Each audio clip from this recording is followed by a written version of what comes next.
Good morning, East Goshen. Hope you're having a great Friday so far. It's a beautiful sunny morning out there. Sorry I missed you yesterday. I didn't have a chance to record until late in the evening, and so I didn't want to try to post it at that point. It would have been up too late anyway, and you would probably just now be watching it either way. So, thank you, as always, for joining me in our weekly devotional videos. Today we're going to focus on Ecclesiastes chapter 11, getting ready for Sunday when we're going to cover chapter 12 in our service. And so for today, again, the teacher is offering some of his wise teachings, some proverbs and sayings here at the end of the book, just as a collection of his own life lessons. And so we have a lot of mixed things here at the end. But for our purposes today, I want to focus on chapter 11, verse 5, which says, "As you do not know the path of the wind, or how the body is formed in a mother's womb, so you cannot understand the work of God, the maker of all things." So this is an interesting verse, especially towards the beginning of the chapter. He talks about investing in many ventures, and literally the Hebrew here talks about investing in more than one person. And so what the commentary that I've been working through says is the focus of the passage is that we ought to invest and give generously to other people. Not just in business ventures because we don't know what's going to work out, but in other people because we never know whose lives we're going to affect with our giving. And so what the teacher is saying here, that we ought to be generous with everything that we have. In the end, you can't take it with you anyway, so riches and wealth are meaningless. And so we ought to be able to invest in the lives of many people in our sphere of influence. And so it's fascinating here that he ties this into verse 5, which talks about the activity of God being like the wind. Now, I was originally trying to record outside, and it is a windy day today, and it's true that you cannot predict the way that the wind will go. You don't know the direction that the wind will take. But the word here for wind is this Hebrew word ruach, which is the same word that we could use in the following phrase. You see at the footnote at the bottom of your Bibles that there's a note for verse 5. And verse 5 is saying we don't know, the alternate phrasing is that we don't know how life or the spirit enters the body of a child in the womb. And so the gift of life is mysterious, much like the wind is mysterious.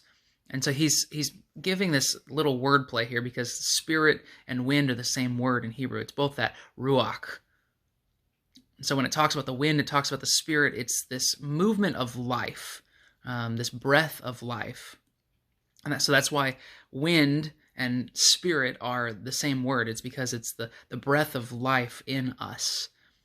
Just like God's movement is unpredictable like the wind, so too is the gift of life. We don't exactly understand how God breathes life into human beings, or what it is that particularly makes us alive other than just the chemical balance in our brains and the firing of the neurons in our minds. There is something intangible, that's this breath of life that God gives to us. And so he's tying this into this understanding of investing in other people. And for our focus this morning, what I want to hone in on is, how are we investing in the lives of others around us?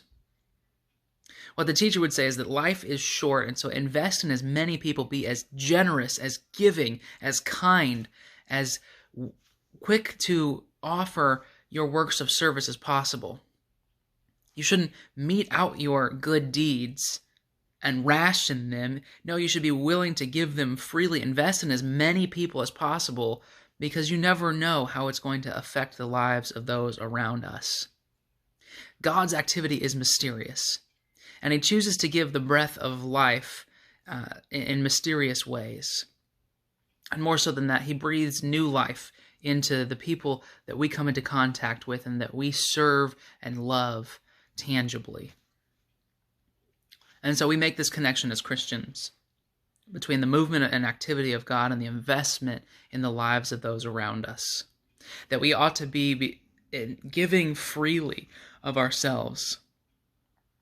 Don't hold back when it comes to investing in the lives of other people, because you never know which person God is going to affect for the sake of eternity. You never know what seed is going to take root in the lives of those that you come into contact with. So give generously, do good freely, and invest in the lives of as many people as possible, because you never know when God is going to breathe new life into that person. So today, how are you choosing to invest in those around you? How are you part of the divine plan, as mysterious as it is, to breathe new life into the people of this world and to give them hope in a broken system? Thank you for joining me. Hopefully I will see you this weekend for our service. We'll cover Ecclesiastes chapter 12, which will wrap up the book.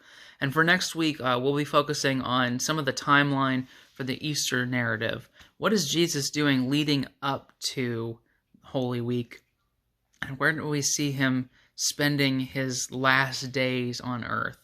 And so we'll probably be in the Gospel of John for next week, focusing on a couple key passages. But stay tuned. I will see you this weekend for service, or if not, I'll see you on Tuesday. Have a great rest of your day and enjoy the sunshine.